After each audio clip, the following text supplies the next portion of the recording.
আমরা নর্মালি যাই না, এইভাবে যাইতেছি বাইক দিয়ে শোডাউন দিয়ে, আমার তো লজ্জা লাগছে। থামাও না, আরে থামাও থামাও না, থামাও থামাও থামাও, এই থামেন ভাই, আরে ভয় লাগে আমার। আরে কি সমস্যা? আপনি আমাকে শোডাউন থামাই দিতে বলছেন কেন? আপনি জানেন এটা আমার কত শখের বিয়ে, কত কষ্ট করে বাবা আমারে রাজি করে তারপর বিবাহটা সম্পন্ন করছি। আমার এত শখের জামাই আমি পুরো এলাকাবাসীটা দেখাবো না? আমি তো ভাবছি 7 দিন ধরে আমার বিয়ে শোডাউন দিব। না না, সেটা ঠিক আছে, আমি বুঝতে পারছি, কিন্তু মানে এভাবে তো শোডাউন দেয় ছেলেরা, মেয়েরা তো কখনো পিছনে এরকম জামাই বসে এলাকাতে শোডাউন দেয় না। আর ব্যাপারটা একটু লজ্জাজনক আমার কাছে, আমরা নর্মালি যাই না বাসায়। কেন? ছেলেদের ভালোবাসা কি মেয়েদের ভালোবাসা থেকে অনেক বেশি? হ্যাঁ দেখেন, আপনি আমাকে বাধা দিয়েন না, আমার আনন্দ আমাকে এক্সপ্রেস করতে দিন। আরে ভালোবাসা এক্সপ্রেস করতে পারার জন্য তো জীবিত থাকতে হবে। তুমি যেভাবে চালাইতেছো যে কোনো সময় অ্যাক্সিডেন্টও করতে পারো। আরে না, আমি ভালো গাড়ি চালাই, কোনো সমস্যা নেই। আপনি শুধু শক্ত করে আমার ধরে বসে থাকেন, তারপর দেখেন কেমন তুফান গতিতে চালাই। এই সবাই চলো আবার শোডাউন শুরু করি। আল্লাহ জীবনের সব ভুল ত্রুটি মাফ করে দিও আল্লাহ। চলো।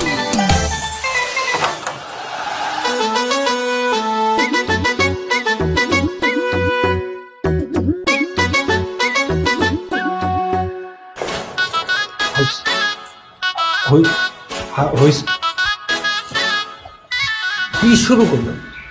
আরে জীবনে প্রথম বাসর ঘর, প্রথম বিয়ে করছি, আমার বাসর ঘরে প্রথমবার জামাই আসছে, আমি তাকে সালাম করব না? আমার তো মন চাচ্ছে আমি আরো কয়েকবার সালাম করি। না না না না না বাবা, হয়েছে, আল্লাহ আল্লাহ লাগবে না। হ্যাঁ ঠিক আছে, শেষ হয়েছে না? হ্যাঁ, এবার আমার ঘোমটাটা একটু তোলেন। ঘুমটা তুলে দেখা কি আছে, তোমাকে তো আমি সারাদিনই দেখলাম। ওমা, এটা তো বিয়ের একটা অংশ। বাসর ঘরে বউয়ের মুখ ঘোমটা তুলে না দেখলে বাসর ঘর শুরু হবে কেমনে? একটু ঘোমটাটা তুলে আমার প্রশংসা করেন না। না না, বুঝতে পারছি। আচ্ছা তুমি বসো, আমি ঘুমটা তুলে দেখতেছি, তুমি বসো।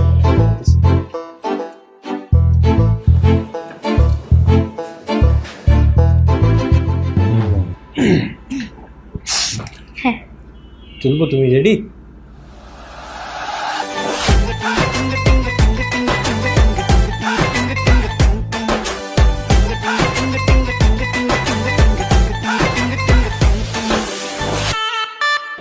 বাহ, মাশাআল্লাহ।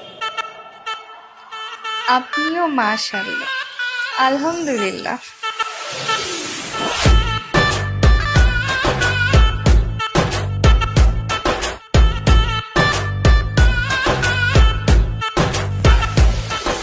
কিছু খুঁজতেছো? দুধের গ্লাস কই? কিসের দুধ? আরে যেই দুধটা কি আপনি বাসর ঘর শুরু করবেন সেই দুধটা রাখে নাই নাকি? বুঝলাম না তো, কোথাও তো দেখছি না। হয়তো দিতে ভুলে গেছে, থাক, দুধ লাগবে না। লাগবে না মানে? এইটা আমার বাসর ঘরের অংশ, সর্বপ্রথম জামাই দুধ খেয়ে বাসর শুরু করে, সেইটা লাগবে না মানে এটা কোনো কথা নাকি? আমার এত শখের বিয়ে, আমি এত কষ্ট করে বিয়েটা করছি, আমার বাসর ঘর আজকে, এখানে কোনো কিছু অসম্পূর্ণ থাকতে পারে না। না না, আমার জামাই দুধ না খেয়ে বাসর শুরু করবে, এটা হইতেই পারে না। আপনি বসেন, আমি আপনার জন্য দুধ নিয়ে আসি। না, আম্মা, আম্মা। কপাল, এই নিয়ে তো আমার জীবন 12টা বাজাই দিবে। আমি তো তেজপাতা, আমি তো পাগল উন্মাদ হয়ে রাস্তায় ঘুরবো কয়েকদিন পরে। আম্মা, আম্মা কই? কি হয়েছে বোমা? আম্মা, আমার বাসর ঘরে গরুর দুধ রাখেন নাই কেন? এই দুধ না খেয়ে আমার স্বামী বাসর ঘর শুরু করবে কি করে? আপনার এটা রাখা উচিত ছিল না, কেন রাখেন নাই? ও মানে মনে হয় দুধ রাখতে ভুলে গেছে। এগুলো কথা বলেন আম্মা, এটা একটা কালচার না, বলেন মনে রাখবে না? আচ্ছা ঠিক আছে, কোথায় আছে বলেন? ফ্রিজে না রান্নাঘরে? আমি নিয়ে যাচ্ছি। মানে গরুর দুধটা নেই বৌমা। নেই মানে কি বলেন আপনি? দুধ ছাড়া আমার বাসর ঘরটা শুরু হবে কি করে? আমি কি বাসর ঘর না করে বসে থাকবো নাকি? কেন দুধ ছাড়া বাসন হবে না কেন? কিভাবে হবে মা? এইটা তো একটা কালচার, এটা তো নিয়ম, এটা সেই আদিকাল থেকে চলে আসতেছে যে জামাই বাসর ঘরে দুধ খেয়ে তারপর বাসর ঘর শুরু করবে। কিন্তু আপনি এটা কিভাবে বলছেন মা? আমার বাসর ঘরে কোনো নিয়ম কানুন ঠিকঠাক নেই, সবকিছু উল্টাপাল্টা। আমার এত শখের বিয়ে, আপনি কি আপনার জামাইকে দুধ খাওয়ান নাই বলেন? মানে হ্যাঁ মানে হয়তো দিয়েছিলাম। এই যে দেখছেন, তাহলে আমার বেলায় কেন উল্টো? আমার বেলায় কেন এইসব নিয়ম কানুন হবে না? আমি চাই আমার বিয়ের প্রত্যেকটা নিয়ম যেন সঠিকভাবে পালন করা হয়, কিন্তু এখন কিচ্ছু হচ্ছে না। আমি এখন কি করব? ও বোমা, ফ্রিজে মনে হয় পাস্তুরিত দুধ আছে। প্যাকেট দুধ দিয়ে হবে না তো আম্মা, খাঁটি গরুর দুধ লাগবে। আমি আমার বিয়েতে কোনো জিনিস অসম্পূর্ণ রাখতে চাই না, প্রত্যেকটা জিনিস নিয়ম অনুযায়ী হওয়া যায়। আমি খাঁটি গরুর দুধ এখন কই পাবো? বুঝছি, আমাকে ম্যানেজ করতে হবে, আমি যাই নিয়ে আসি। এই বোমা, এই বোমা, বোমা।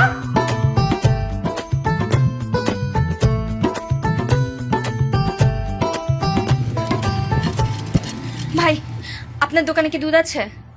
হয় দুধ আছে, কিন্তু আপনি এত রাত করে মানে বধূর সাথে দুধ কিনতে আইছেন বুঝলাম না। আর বলেন না ভাই, আজকে আমার বিয়ে হয়েছে, আজকে আমার বাসরাত, কিন্তু বাসর ঘরে যেয়ে দেখি এক গ্লাস দুধই রাখে নাই। এটা কোনো কথা? জানেন ভাই, এটা আমার অনেক শখের বিয়ে। বাবা মানে কত কষ্টে বিয়েতে রাজি করে তারপর বিয়েটা করছি। জন্মের পর যখন আমার জ্ঞান হয়েছে, আমার একটাই শখ ছিল বিয়ে করা। আর এই বিয়েতে যদি একটা জিনিস অসম্পূর্ণ থাকে তখন কেমনটা লাগে বলেন? এই জন্য আমি বধূ বেশেই দুধ খেতে বেরো গেছি। আপনার দোকানে থাকলে একটু দেন না ভাই, অনেক উপকার হয়। আচ্ছা আপনি দাঁড়ান, আমি দেখছি।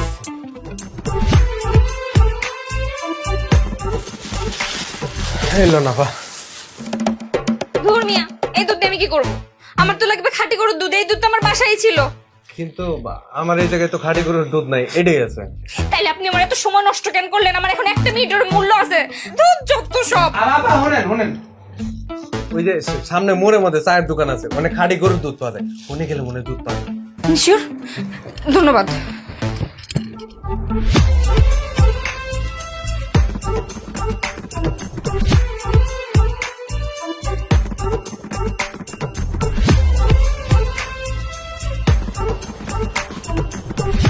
মা,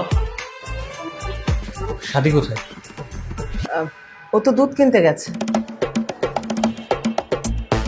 এটা কোনো কথা মা? তুমি বলো।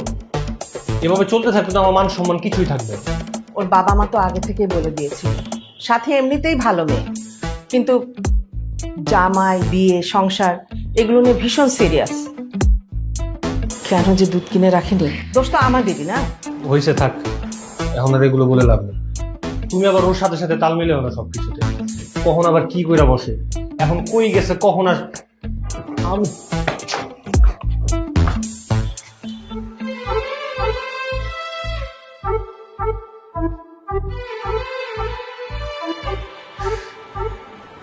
ভাই, দুধ আছে আপনার দোকানে? দুধ না, দুধ চা আরে বাবা, দুধ চা দিয়ে আমি কি করবো? জামাইরে কেউ বাসর ঘরে দুধ চা খাওয়ায়? খাঁটি গরুর দুধ লাগবে, আছে? আছে আপা, খাঁটি গরুর দুধ আছে। তাহলে দেন।